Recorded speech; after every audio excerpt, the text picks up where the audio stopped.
I was 62 years old the night my son told me I wasn't good enough to sit at his table. 62 years of waking up to an alarm clock. 40 years of hard work punching in and punching out.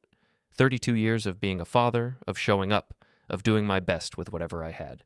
Even when it wasn't much, and somehow, all of that, every sacrifice, every late shift, every overtime hour I took so my wife and son could have just a little bit more, collapsed into that single moment in a too loud, too bright restaurant, with my only child looking at me like something he'd stepped in on the sidewalk.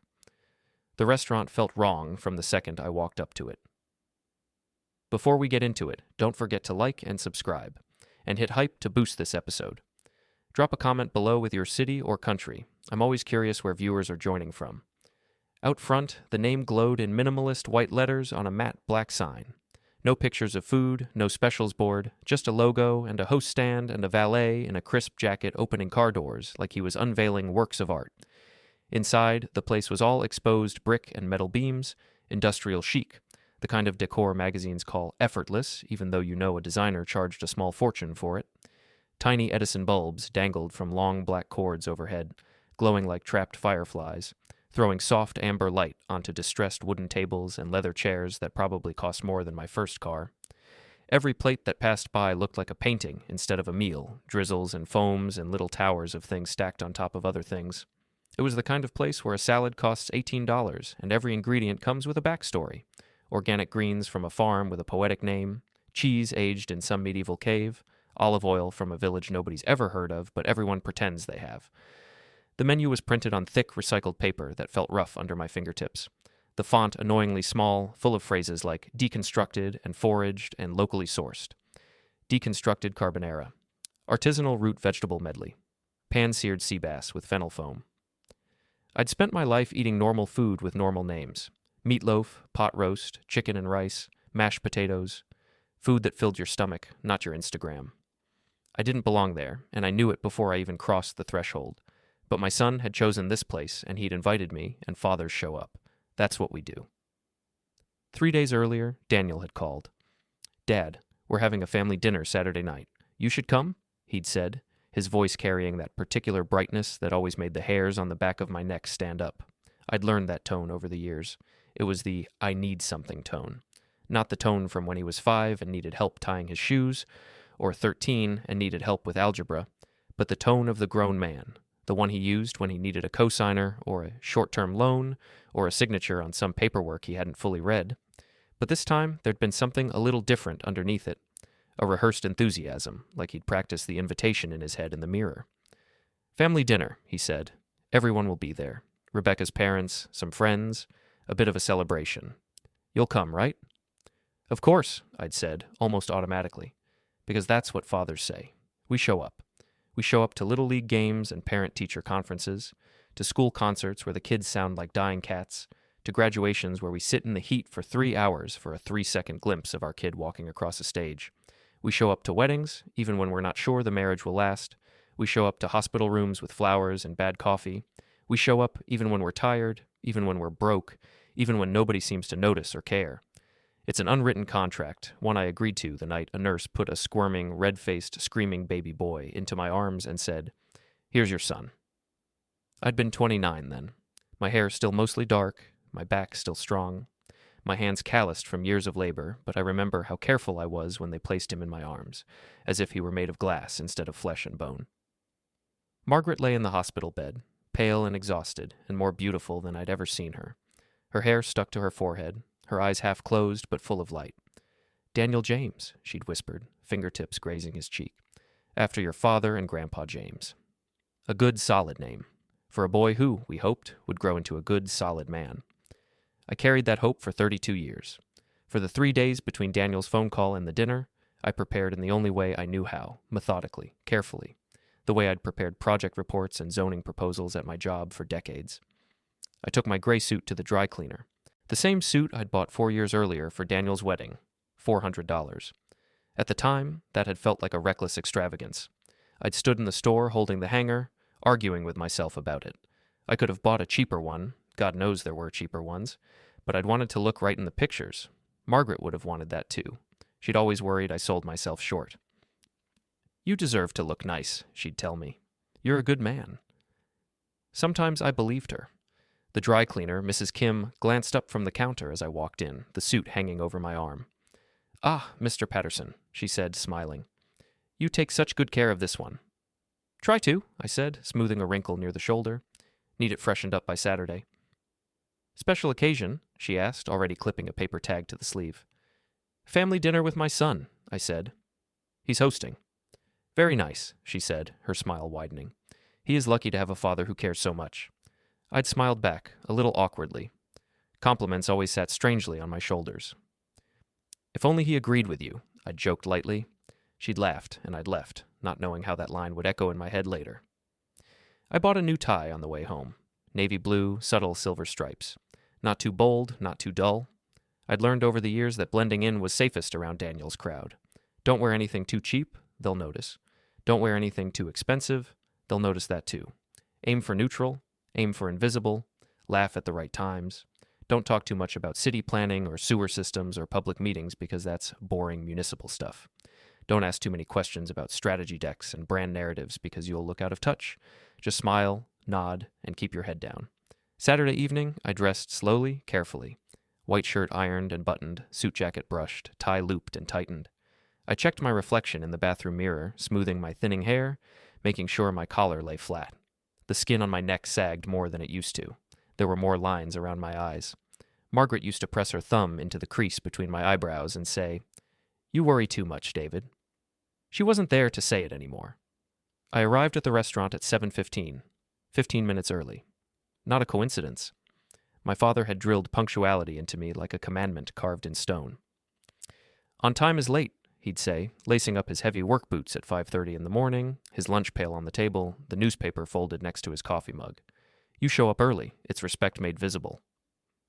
He'd been a machinist in a factory for 40 years, never missed a shift unless he was truly on death's door. He'd worked himself into the ground and died of a heart attack 3 weeks after retirement, age 67, his hands still rough and scarred. I thought of him as I stood outside that restaurant, watching families and couples sweep past me to the host stand. They looked comfortable there, in a way I never had in any place that charged that much for food. Their clothes hung perfectly, their laughter sounded easy, unforced. They handed their keys to the valet like it was nothing, like paying someone to do what they could easily do themselves was just how the world worked. I'd parked 3 blocks away in a public lot. $6 for the evening. I'd counted the bills out carefully, like I always did. $8 for valet felt obscene, like tossing money into a fire just to watch it burn. Through the big plate glass window, I watched them seat people, groups greeted with hugs and air kisses, hands touching elbows, lips brushing cheeks. I watched a gray-haired man in a perfect blazer pull out a chair for his daughter, watched her smile at him like he hung the moon. For a moment, an old childish wish stirred in my chest, that Daniel would look at me like that, just once, before I left this world. At 7:29, I checked my watch again, straightened my tie, wiped my palms on my coat pockets, and stepped inside. The hostess gave me a polished smile. "Good evening. Do you have a reservation?" "Family of Daniel Patterson," I said. "I think they're under his wife's last name, Montgomery." Her smile widened just a notch. "Yes, of course. They're already here. Right this way." She led me through the restaurant, weaving between tables crowded with plates and wine glasses, through a low hum of conversation and clinking cutlery. The air smelled like garlic and butter and grilled meat and something citrusy I couldn't place. Near the back, she stopped at a large table. It was already full. 12 place settings. Candles flickering in the center, wine glasses catching the light and scattering it across polished silverware. Everyone was seated except for one empty chair near the middle. For a moment, I thought it must be mine. Daniel sat at the head of the table, looking every bit the successful young professional. Dark hair styled just so, navy blazer fitted perfectly across his shoulders, watch glinting on his wrist. To his right sat Rebecca, his wife, in a pale dress that probably cost more than my monthly grocery bill. Her hair fell in soft waves, her makeup impeccable. To their right sat Rebecca's parents, Maxwell and Patricia Montgomery. Maxwell wore a 3-piece suit, the fabric so fine I could almost hear it whisper when he moved. His silver hair was combed back, his tie perfectly centered.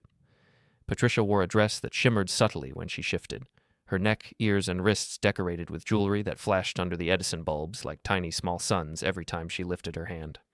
The smell of her perfume reached me before I reached the table. The rest of the seats were filled by Daniel's friends, people I'd seen at the wedding, His network, he called them. MBA classmates, colleagues, people with job titles I didn't really understand. I walked up with a smile I'd practiced on the way over. "Hi, everyone." "Dad!" Daniel's voice sliced through the chatter. Heads turned toward me. Conversations paused. Forks hovered in midair. "Hi, son," I said. "Rebecca." I nodded to her. "Maxwell, Patricia." I gave them each a polite smile. "Good to see you both." Maxwell gave me a tight smile, the kind where only the lips move and nothing reaches the eyes. Patricia's expression barely shifted. Her eyes flicked over me like she was assessing a misdelivered package. "Sorry if I'm a bit early," I added, reaching for the back of the empty chair I'd assumed was mine. Daniel's smile was wrong. Too wide, too stiff. His eyes didn't match his mouth. There was a flush on his cheeks that wasn't just from the wine. It was the look of someone who'd already worked himself up about something and was now about to execute a plan. "Actually, Dad, there's been a small change of plans," he said, his voice a little too loud, a little too bright. He gestured past me. I followed his hand with my eyes. In the far corner of the restaurant, half hidden behind a structural column and next to the service station where servers picked up orders, sat a tiny table for two. No candle, no centerpiece. Just two chairs, a small square of white cloth, and a view of the wall. "The hostess made a mistake when she set this table," Daniel continued, still wearing that almost cheerful mask. "We need all these seats for, the core group tonight. The people who are really part of what we're building here. Investors, colleagues, friends, people who get the space we're in right now." He chuckled nervously, like he'd said something clever. "So," he said, "we asked them to set you up over there." He pointed again toward the lonely table. "It's quieter. You'll probably like it better anyway. You can have your own space." The words hit me one by one, like pebbles dropped in water. Core group. People who are really part of what we're building. Your own table. Over there. For a second, I thought I'd misheard him. Surely he hadn't just said that. Not in front of all these people, not to me. "Daniel," Rebecca said quietly, reaching for his arm, her voice more breath than sound. "Maybe we should—" "No, it's fine," he cut in quickly, shrugging her hand off without looking at her. He laughed again, that strained sound that didn't belong to the boy I'd raised. "Dad understands. Right, Dad? This is a dinner for people who are at our level, talking about investments, career trajectories, long-term strategy. You know how it is?" He faced me fully now, forehead slightly creased as if he were trying to be gentle, as if he were offering me a kindness rather than swinging a bat at my chest.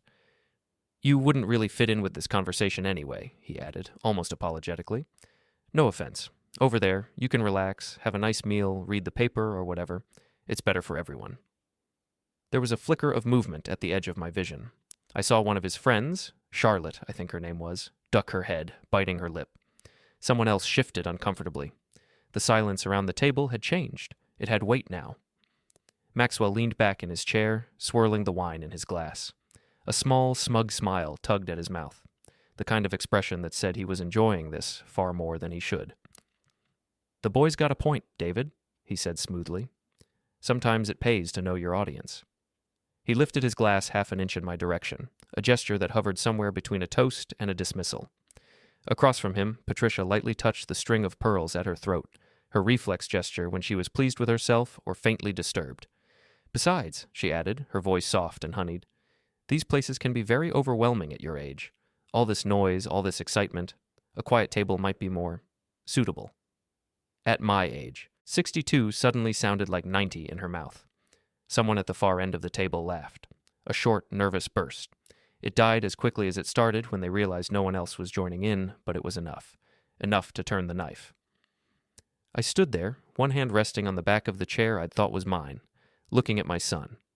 The boy I'd taught to ride a bike, the teenager I'd stayed up late helping with college applications, the young man I'd driven across state lines with when he moved for his first internship, the same kid who once cried because a teacher said something harsh to him.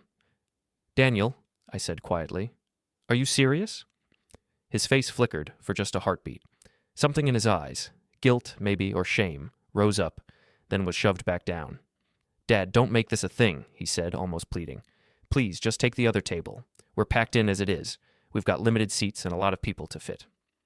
I looked at the empty place at the table, then at the corner table, then at the faces watching us. Some looked at me with embarrassment, unable to meet my eyes.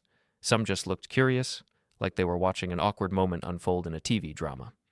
Maxwell's expression hadn't changed.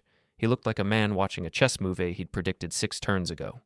Something inside me, something that had been bending slowly over years and years of small slights and quiet dismissals, finally stopped bending.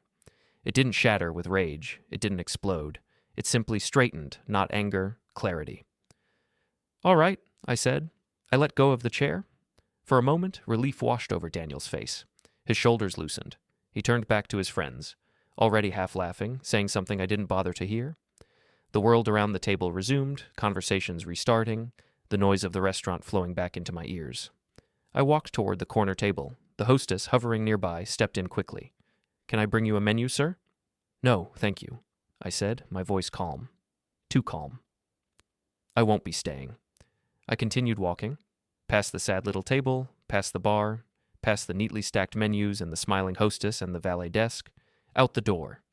The cool night air hit me like a wake-up call. For a moment, I just stood there on the sidewalk, feeling my heart beat slow and heavy, the lights of the city blurring slightly as something hot pricked at the backs of my eyes. I didn't cry. Instead, I walked the 3 blocks back to my 10-year-old Toyota Camry. The paint was dull in places, the seats a little worn, but the engine started on the first turn because I changed the oil every 5,000 miles and checked the fluids once a month. It wasn't pretty, but it was dependable. Like me, I suppose. I sat in the driver's seat for a minute, hands on the steering wheel, staring at the dashboard. I thought about the house where I lived now. Quiet. Too quiet. A house that used to hold laughter and music and Margaret humming in the kitchen. I thought about Margaret's funeral 8 years ago, the shoes I'd worn, the same black Oxfords I'd put on tonight, how I'd polished them until they shone, because it felt like the last thing I could do for her, how Daniel had stood next to me in his suit, eyes glazed over, checking his phone every few minutes, leaving the wake early because he had a big meeting the next morning. I thought about all the rent he'd never paid, and I knew exactly what I was going to do. Some lines, once crossed, change everything. You don't uncross them. You just decide what you're going to do on the other side. I started the engine and drove home. My house greeted me with its usual silence. No dog barking, no TV, no clatter from the kitchen, just the soft click of the deadbolt and the familiar creak in the hallway floorboard as I walked toward my study. I flipped on the desk lamp. Warm yellow light spilled over the room, over the bookshelves, the stack of bills in the wooden tray, the framed photos of a younger Daniel smiling with gaps in his teeth, wearing baseball uniforms 2 sizes too big.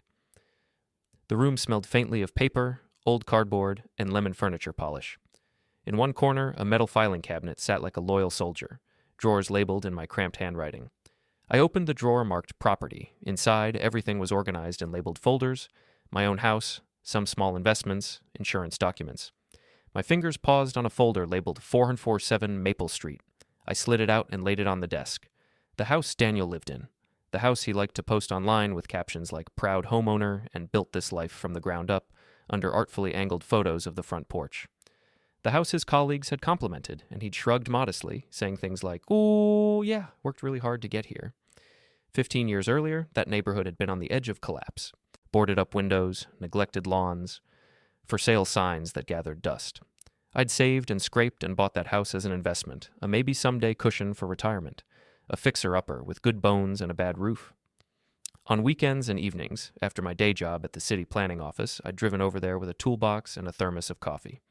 I'd replaced drywall, crawled around in the attic running new wiring, sanded floors until my knees ached. I'd come home with sawdust in my hair and paint on my arms, and Margaret would press a cold beer into my hand and listen to me talk about load-bearing walls and plumbing codes. I'd pictured myself in that house one day, an older man with an old man's habits, watering the lawn, sitting on the porch with a newspaper, maybe having a neighbor kid shovel snow in winter. Then Daniel got engaged. "Dad," he'd said, all flushed and excited, "Rebecca and I want to start our life in a real home. Not some crappy apartment. But we can't afford anything decent in the city. Not yet. I know it's a lot to ask, but..." He hadn't finished the sentence. He hadn't needed to. "How much can you afford in rent?" I'd asked. He'd named a number, and I'd almost laughed out loud. It was less than a quarter of the going rate for a place like Maple Street. It barely covered property taxes. I'd thought of Margaret, how she'd wanted Daniel to have more than we did, how she'd worried, even from her hospital bed, that he was chasing status and forgetting the basics. "Don't worry about rent," I'd said finally. "Live there, save your money, get established. We'll figure something out later." "Dad, are you serious?" he'd said, eyes wide with gratitude. "Of course," I'd answered. "That's what family is for." That had been 4 years ago. In 4 years, he'd never paid me a dime. Not for rent, not for taxes, not for the new water heater last winter. He'd never offered, and I'd never pushed. Because he was my son. Because I wanted his life to be easier than mine had been. Because I thought generosity would breed gratitude. Instead, it had bred entitlement. I opened the folder. Inside was a neat stack of documents. The deed, tax records, insurance, a family agreement I'd drafted myself and had a lawyer glance over. Not a formal lease, more of a promise on paper. Daniel would pay rent when his career stabilized. His career had stabilized long ago. The only thing that hadn't stabilized was his willingness to act like an adult. I booted up my worn-out laptop, the fan whirring softly. The desktop background was a photo of Margaret and me from our 25th anniversary. Her laughing, my arm around her shoulders.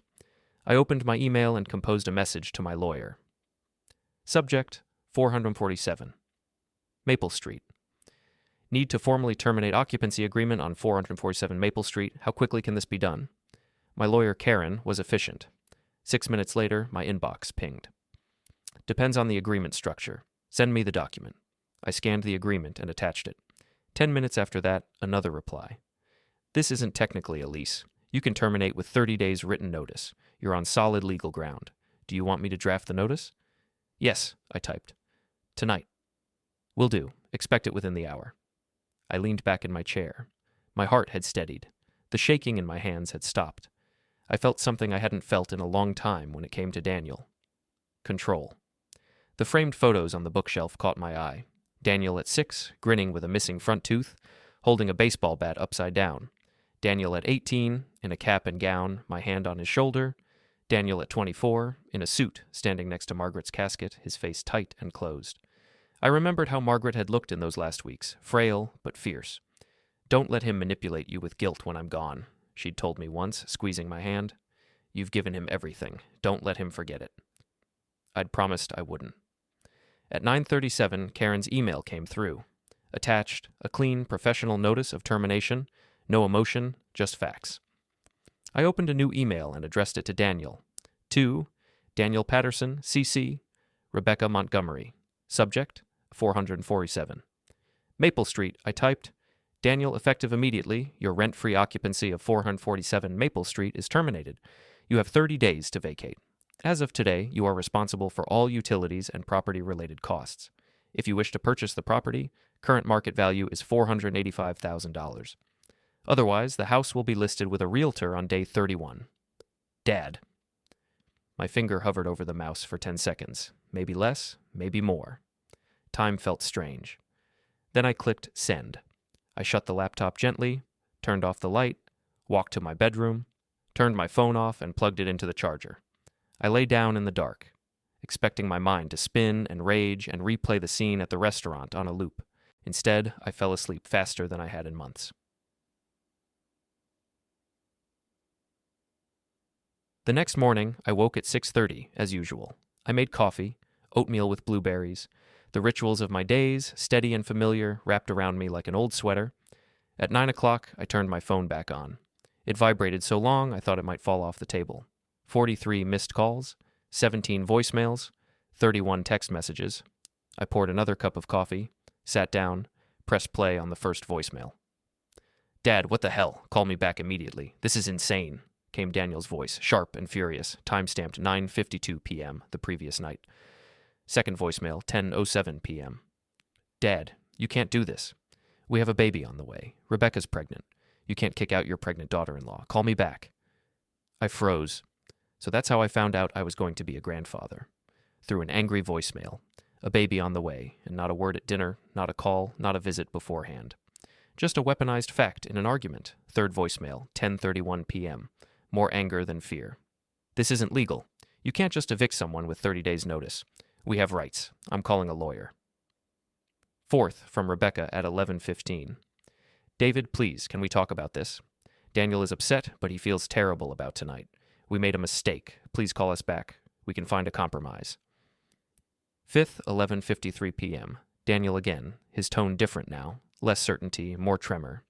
Dad, I'm sorry, okay? I know what I said was out of line. I was trying to impress Rebecca's parents, and it was stupid. Please, we need to talk. We can't lose the house. Voicemail 12 had him crying. The sound was Strange. I couldn't remember the last time I'd heard him cry as an adult. The texts were a mix of fury and begging. You're doing this because you're jealous of my success. This is emotional abuse. Mom would be ashamed of you. Please, Dad, don't do this. Pick up the phone. Why are you being childish? Then, please, I'll do anything. Just talk to me. Rebecca's messages were longer, apologizing, explaining that Daniel had been under pressure from her parents, that they'd been pushing him to level up his network, to look more like their kind of people. We were going to tell you about the baby at dinner, she wrote. It was supposed to be a happy night. Everything spiraled. Please don't punish the baby for our mistakes. That line stung. Punish the baby, as if boundaries were punishment. I called Karen. You've seen the fallout? I asked. I have, she said. He's threatening lawyers? He says he has rights. He has the right to be embarrassed, she said dryly. Legally, you're fine. Morally, that's your business. He says Rebecca is pregnant. There was a pause. I pictured Karen adjusting her glasses on the other end. I'm sorry to hear they didn't share that with you sooner, she said carefully. From a legal standpoint, pregnancy doesn't change anything. From a human standpoint, only you can decide how far you're comfortable going. I've been doing what's human for 32 years, I said softly. I think it's time I do what's right, for both of us. I'll back you either way, she said. You know that. After we hung up, I typed one text to Daniel. You told me I wasn't good enough to sit at your table. I'm simply agreeing with your assessment. If I'm not good enough for your table, you're not good enough for my charity. You have 30 days. The reply came almost instantly. Dad, please. I didn't respond. At 2:30 that afternoon, heavy knocking shook my front door. I checked the peephole. Daniel. He looked wrecked. Same clothes as the night before, hair rumpled, tie hanging loose, eyes red-rimmed. For a moment, he looked younger, like the teenager who used to come home past curfew and try to sneak in without waking me. I opened the door. Dad, he said immediately, his voice cracking on the single syllable. Dad, please, can I come in? I stepped aside. He rushed into the living room, turning to face me, words tumbling out in a frantic rush. Dad, I'm so sorry. I'm so sorry. What I said was awful. I know that. I don't know what I was thinking. Rebecca's dad has been on my back for months about image and positioning and all that crap, and I snapped. I wanted to show him I could, I don't know, command a room or something. It was stupid. I know it was stupid. So you humiliated your father? I said calmly. Yes, he said immediately. Yes. God, yes. I know. It was horrible. Did Rebecca's father tell you to do that? He hesitated. No, not exactly. But he's been making comments, and... Did he tell you to do it? I repeated. No. Then you made that choice on your own. He swallowed. Yeah, I did. Sit down, I said, nodding toward the couch. He sat, shoulders hunched, hands twisting together in his lap. I sat in my usual armchair across from him. The same positions we'd taken 100 times before when he was younger, when we talked about school or his future, or the time he'd broken a neighbor's window with a baseball and we'd had to go apologize. Do you know why I gave you that house? I asked. He wiped his nose on the back of his wrist. Because you love me, he said. It sounded half like a statement, half like a question. Partly, I agreed. But that wasn't the whole reason. When your mother was dying, she worried about you. Not about whether you'd make money. You're smart, you were always going to figure that out. But about whether you understood what really matters. She didn't want you chasing shiny things and forgetting foundations. She asked me to help you have a stable start. So I did. Tears filled his eyes again. I know, he whispered. I know you did. For 4 years, I continued, I've paid the property taxes on that house. Do you know how much that is? He shook his head. $7,000 a year, I said. $28,000 so far, plus repairs, plus maintenance, the water heater, the roof patch, the landscaping. Altogether, about $120,000. He looked at me like I'd spoken another language. I'm not telling you that to send you a bill, I said. I'm telling you that so you understand what you've been standing on. You've been living in a house built on my time, my money, my labor, and your mother's wishes. And last night, in front of a table full of people, you told me I wasn't good enough to sit with you. I was trying to impress them, he said desperately. Rebecca's parents, my friends. I panicked. You succeeded, I said. You impressed them. They saw that you were willing to throw your own father under the bus to look above him. That's not what I meant, he argued. It doesn't matter what you meant, I replied. It matters what you did. He slumped back, silent. You said your wife is pregnant, I said after a moment. When were you planning to tell me? We were going to tell everyone last night, he said, his voice small. That was the point of the dinner, to make an announcement. At the dinner, you told me I wasn't good enough to be part of, I said. The words hung between us. His face crumpled. Dad, I know how it sounds. I hate myself for it. I've been sick all night. Please, we can fix this. I'll apologize to you, to everyone. I'll post it online. I don't want an online apology, I said. I don't care what your friends think. I care what you think. I care about the fact that somewhere in your head last night, the idea of publicly cutting me down felt like an option. He swallowed hard. You asked earlier, I continued, if I did all this because I love you. I did, but I also did it because I believed you'd grow into the kind of man who would never, under any circumstances, do what you did last night. I was wrong. That's on me. I made things too easy. I taught you that safety falls from the sky, so now I'm teaching you something else. You're kicking us out, he said. I'm ending a subsidy, I corrected. You're a 32-year-old man with a 6-figure salary and a wife with another. You are more than capable of paying for your own life. Not in this market, he snapped. We can't afford anything comparable. Then you don't live somewhere comparable, I said calmly. You live somewhere you can afford. But Rebecca is an adult, I said. She chose you. She chose this life. She can choose where you live next. He stared at the floor, jaw clenched. I want you to hear something clearly, I said. I'm not doing this to punish you. I'm doing this because right now you are a man who humiliates his father to look better in front of people who don't care about him. And that is not the man I'm willing to keep carrying. He swallowed. What do you want me to do? He asked. Divorce Rebecca? Cut off her parents? What? I want you to grow up, I said simply. I want you to understand the value of what you have. I want you to learn that respect goes both ways. I want you to be the kind of man your child can look up to. He blinked hard. I'm scared, he admitted. The word sounded like it cost him something. I know, I said. Being an adult is scary. Being a parent is terrifying, but you're going to have to do it anyway. He looked up at me like he had when he was 5 and broke his leg falling out of a tree. Will you help me? He asked. Not with money, just advice? Of course, I said. I'm your father. I'll always help you when you ask with respect. We talked logistics then. Budgets, neighborhoods, what he and Rebecca could realistically afford if they cut out eating at places where salads cost $18. We walked through numbers. For the first time in a long time, he listened. When he stood to leave, he hesitated at the door.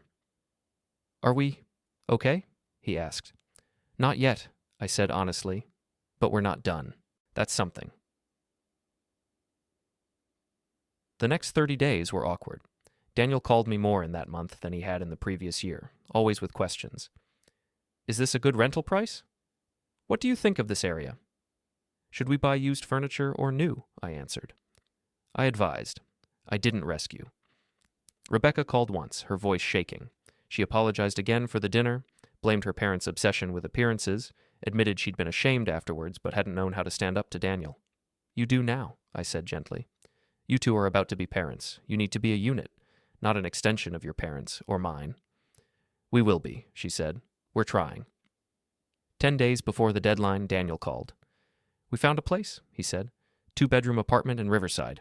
Rent's high, but we can cover it if we cut back. It's not great, but it's safe. I'm proud of you, I said, and I meant it. We're going to have to sell the Tesla, he added reluctantly. Get something cheaper. Cheaper still gets you from point A to point B, I said. You'll live. I signed us up for a budgeting workshop at the community center, he said. Rebecca, too. Smart, I said, and something warm flickered in my chest. Very smart. And Dad, he said, hesitating. We told Rebecca's parents that if they can't talk about you with respect, they're not welcome in our home. I was quiet for a moment. How'd that go over? I asked. Like a lead balloon, he said, a humorless laugh escaping him. Her dad said I was being emotional. Her mom cried. But we held the line. Good, I said. I'm proud of you for that, too. Will you come visit once we're settled? He asked. Of course, I said. It's not going to be nice, he warned quickly. Not like the house? Daniel, I said gently. I don't care about nice. I care about you. He was quiet. I wish I'd understood that earlier, he said. You understand it now, I replied. That's what matters. Moving day arrived with overcast skies and cool air.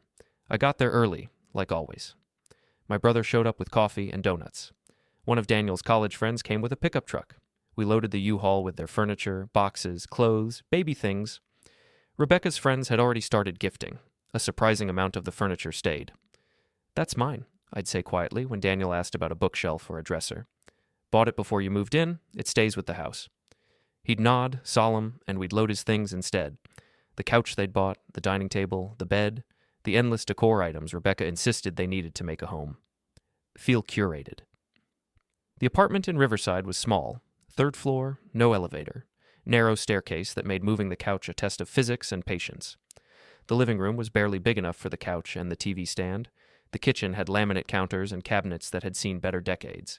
The second bedroom, the nursery, was more of a walk-in closet with a window. But the place was clean. The locks were solid. The neighbors we passed in the hallway nodded politely. It's so small, Rebecca said, standing in the middle of the living room, hand on her growing belly. Her voice cracked. It's ours, Daniel said, putting an arm around her shoulders. Our rent, he added, half smiling. Our bills. Our home. She laughed through tears. The baby's crib is going to be jammed against a wall. Babies don't care, I said. They care that someone picks them up when they cry. She wiped her eyes. Will you come help us put the crib together when we get it? She asked. Of course, I said. That night, back at my own house, I ate dinner alone at my kitchen table. Same table I'd bought secondhand 30 years earlier. Same table where Daniel had done homework, where Margaret had served birthday cakes, where we'd sat and planned and argued and laughed. I ran my hand along the wood grain. Not good enough to sit at your table, I murmured. The words hurt. They would always hurt. But beneath the hurt, there was something else. Relief. Relief that I'd finally drawn a line. Relief that I'd stopped pretending everything was fine while resentment piled up like unpaid bills in the back of a drawer.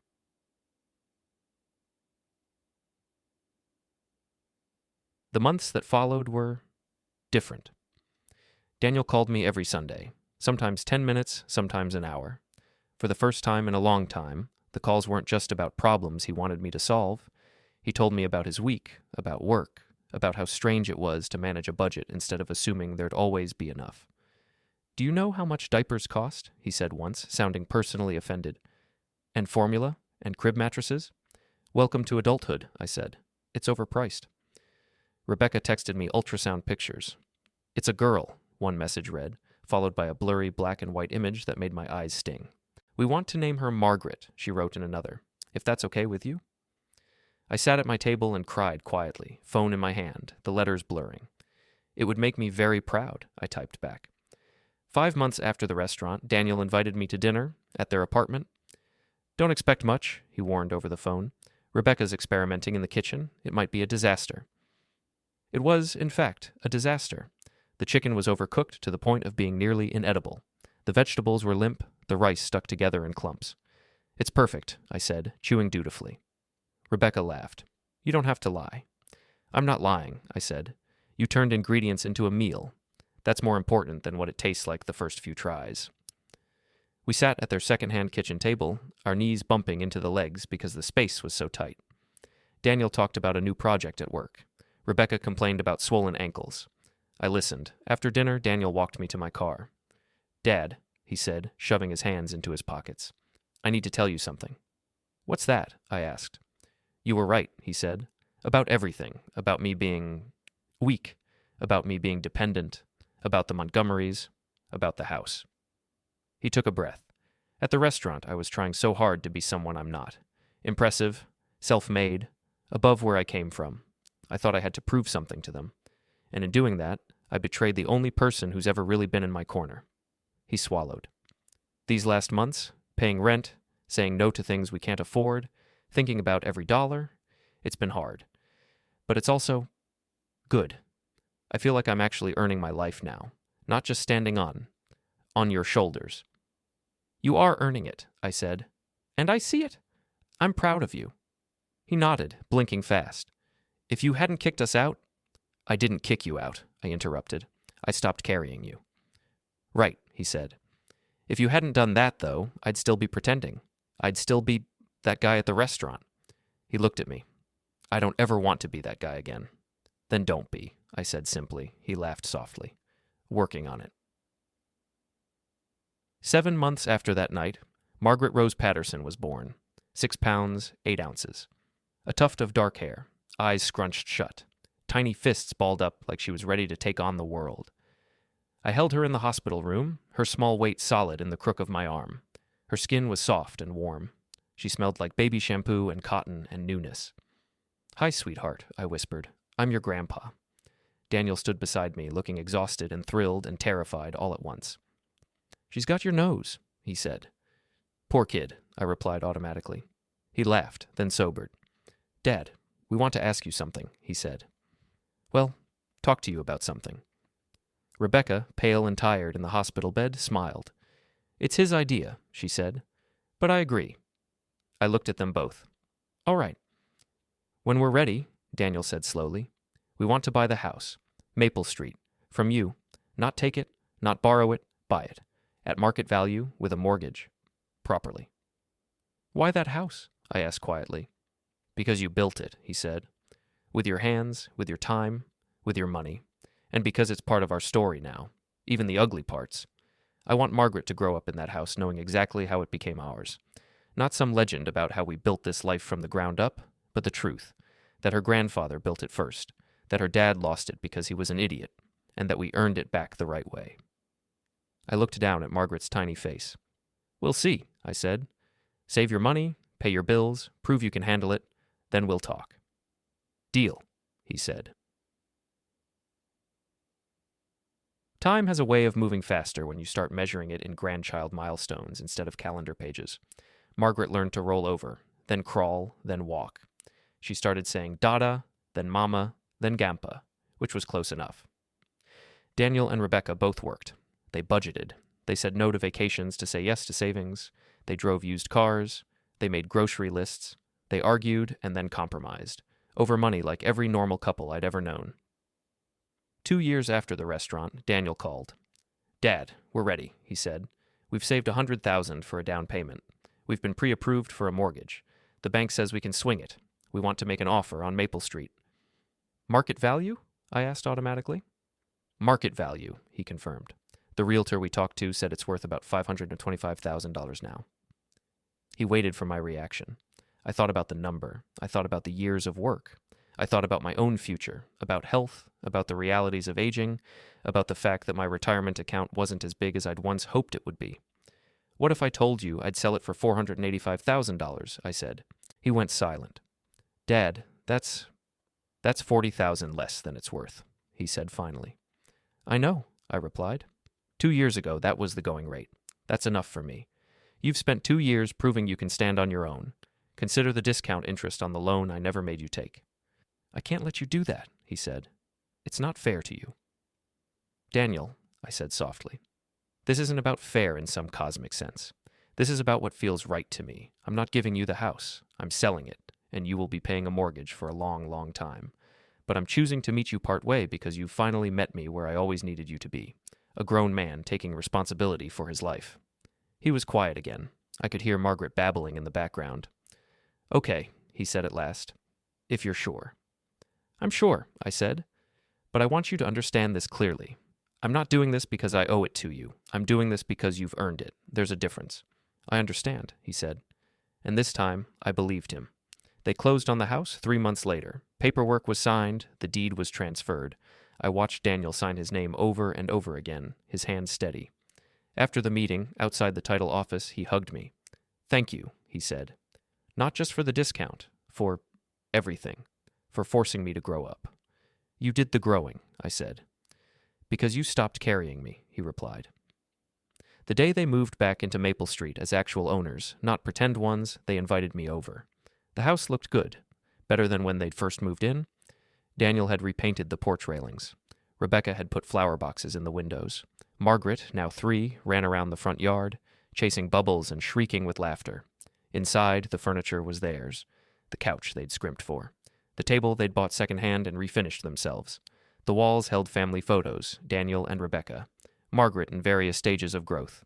A framed picture of Margaret, the original, smiling on a summer day years ago.